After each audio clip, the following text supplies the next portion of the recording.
మూసీని అడ్డుకునే వాళ్లపై ప్రభుత్వం శివతాండవం చేస్తుందని అన్నారు సీఎం రేవంత్ రెడ్డి. మూసీ ప్రక్షాళన సంకల్పానికి ప్రజలంతా అండగా ఉండాలన్నారు. మంచిరేవుల దగ్గర ఓంకారేశ్వర ఆలయానికి శంకుస్థాపన చేశారు రేవంత్. దేశంలో ఫుడ్ సెక్యూరిటీ ఉందని, కానీ పౌష్టికాహారం లేదన్నారు ముఖ్యమంత్రి. అంగన్వాడీ విద్యార్థులకు బ్రేక్ఫాస్ట్ స్కీమ్ ప్రారంభించారు.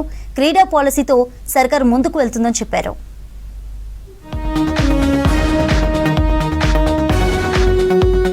ఆరునూరైన మూసీ ప్రాజెక్టు పూర్తి చేసి తీరుతామన్నారు ముఖ్యమంత్రి రేవంత్ రెడ్డి. మూసీ ప్రక్షాళన సంకల్పంలో ప్రజలంతా అండగా ఉండాలని కోరారు.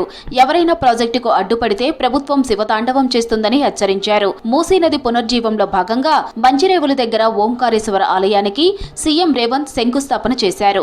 దీనిని గొప్ప పర్యాటక కేంద్రంగా మార్చుతామన్నారు రేవంత్ రెడ్డి.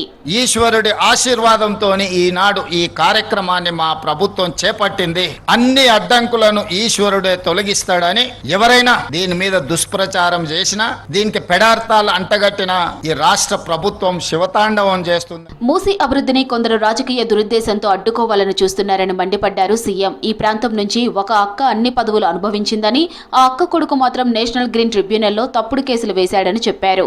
ఈ వేదిక నుంచి కోరుతున్నానని కేసు వెనక్కి తీసుకోవాలన్నారు సీఎం. ఒక అక్క ఈ ప్రాంతం నుంచి 45 సంవత్సరాల కుటుంబం 100% రాజకీయ ప్రయోజనం పొందిండ్రు. ఇవాళ అక్క కొడుకు నేషనల్ గ్రీన్ ట్రిబ్యునల్లో ఈ పనిని ఆపమని కేసేసిండు. ఆ అక్క మనసు ఎట్లా ఒప్పుకున్నదో తప్పుడు కేసులను నేషనల్ గ్రీన్ ట్రిబ్యునల్లో వేయించడానికి. అంగన్వాడీ చిన్నారులకు తొలి ముద్ద పేరుతో బ్రేక్ఫాస్ట్ స్కీమ్ ప్రారంభించారు సీఎం రేవంత్ రెడ్డి. ఉప్మా, కిచిడి మిక్స్ ను బ్రేక్ఫాస్ట్ గా అందిస్తామన్నారు. దేశంలో ఫుడ్ సెక్యూరిటీ ఉందని, కానీ న్యూట్రిషన్ ఫుడ్ దొరకడం లేదన్నారు. అంగన్వాడీ బిడ్డలను సొంత బిడ్డల్లా భావించి బ్రేక్ఫాస్ట్ స్కీమ్ తెచ్చామన్నారు. పుట్టబోయే బిడ్డకు తీసుకోవాల్సిన జాగ్రత్తలు, పుట్టిన తర్వాత బిడ్డ యొక్క ఎదుగుదలలో తీసుకోవాల్సిన జాగ్రత్తలు, పౌష్టికాహారం లేకపోవడం వల్ల ఎక్కువ సమస్యలు వస్తున్నాయి. ట్రీట్మెంట్ చేయడానికి పెట్టే ఖర్చు కంటే జబ్బు రాకుండా ఉండడానికి అవసరమైన కార్యాచరణ మనం తీసుకోవాలి. త్వరలో అంగన్వాడీ కార్యకర్తల సమస్యలు పరిష్కరిస్తామన్నారు ముఖ్యమంత్రి. ఏ మాత్రం ఆర్థిక వెసులుబాటు దొరికినా ముందుగా అంగన్వాడీల సమస్యలే పరిష్కరిస్తామని చెప్పారు. ఇకపై ఎక్కడ అద్దె భవనాల్లో అంగన్వాడీలు ఉండొద్దని చెప్పారు. సొంత భవనాలు నిర్మించేందుకు ప్రణాళికలు సిద్ధం చేయాలన్నారు సీఎం. రాబోయే 3 సంవత్సరాలలో రాష్ట్రంలో ఎక్కడ కూడా అద్దె భవనాలలో అంగన్వాడీ కేంద్రాలు నడవడానికి వీల్లేదు.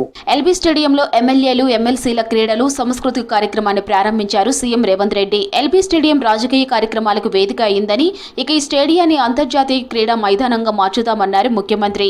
ప్రపంచ స్థాయి క్రీడలు జరిగేలా 700 కోట్లతో గచ్చిబౌలి స్టేడియాన్ని మార్చబోతున్నామన్నారు.